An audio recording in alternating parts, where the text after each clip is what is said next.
We're joined by former Suns head coach and 13-year NBA vet Earl Watson. Welcome back. Thanks. How concerned should the Lakers be about Lonzo's struggles? No concern at all. If you think about everything and when you're navigating the team as Coach Luke Walton is, you have to understand it's more than just sports. It's more than just basketball. That is a very close family, and they've been through a lot within the last 12 months, even dating back to their mom. And now you have the younger brother in trouble over in China. The family's there. The dad's kind of distant. The mom had a stroke. Yeah, the mom had a stroke. And, you know, Lonzo keeps, you know, the poker face, and he keeps his push forward. And the point guard is the hardest position in basketball besides the center position, only because of the mindset and the mental obstacles you have to play throughout the game. Always good. I'm glad you're here today because I'm a big fan of Lonzo Ball, as Shannon knows, and I told Shannon I thought he was going to be life-changing for the Lakers, and I believe that Magic believed that when he selected him with the second overall. And when you were here the first time, you raved about the Lonzo that you saw back in AAU. What was the story you told about he got some kid a bunch of assists, right? Yes, correct. Yeah. And I still believe in him, and I believe in his future, but I do not believe in what keeps happening at Staples Center especially. And the irony of this conversation is you sat there as the coach of the Phoenix Suns, and you watched him go for 29, 11, and 9 on a Friday night at Phoenix and just take the game over down the stretch and score 3 big buckets late, all with his left hand, one right up in Tyson Chandler's face. And that was the guy I expected to see on a fairly nightly basis, even at 19 or 20 years of age. But that was by far his best game, except for another away game at Milwaukee, in which he was the youngest ever to record a triple-double.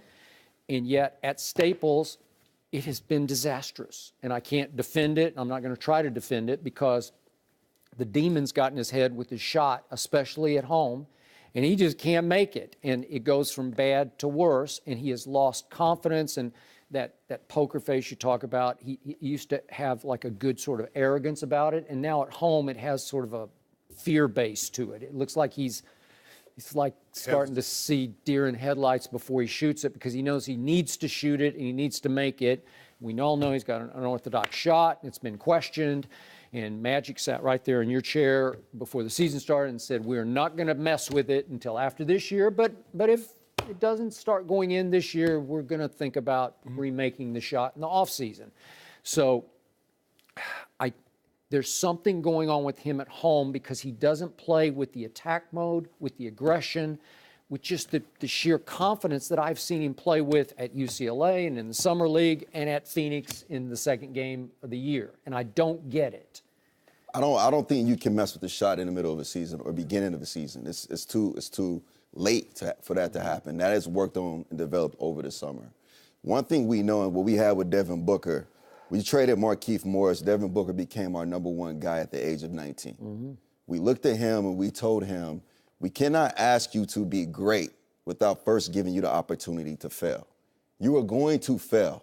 You're 19 years old. You're a 2-guard. We had no other options to score. When you fall, we will be there for you. Okay.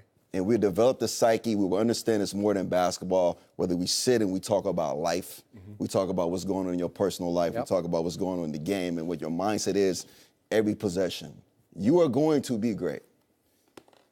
You go to Miami. He faces D-Wade, who he loves, and he goes for 30+. Okay. And then you've seen the switch go on. And that was in late February.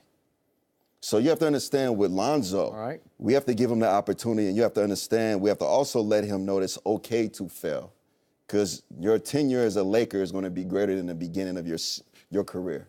And we understand, just be aggressive, and you have to have an attitude is I don't care what happens when I shoot this ball.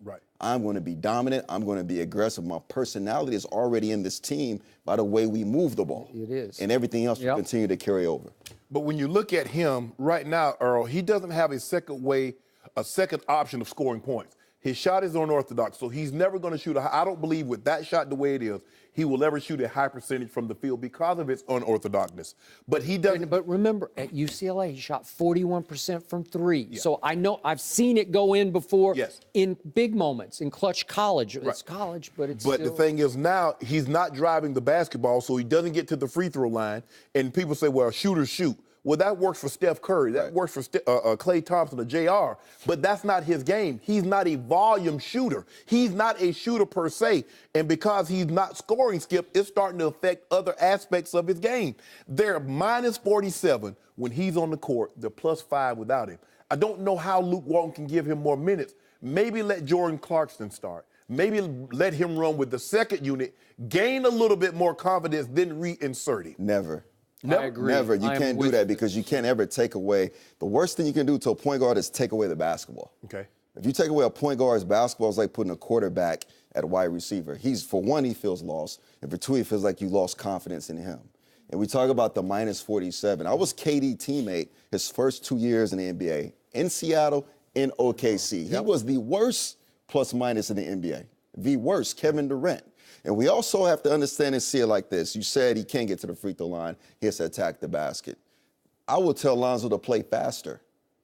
Never walk the ball up the court. Yeah, I'm with you. Get deep outlets, free throw line extended, make or miss, and you drive the basketball. And you trust your instincts. You put pressure on the rim. You get to the rim, and then you get to the free throw. Right. But then you start creating a mindset of I have no time to think, because I, Lonzo Ball, have lost myself into the game. Thanks for watching. Subscribe here to get the latest from the show. Be sure to check out more of the best clips from Undisputed, or go watch a few segments from the newest show on FS1, First Things First, with Chris Carter and Nick Wright.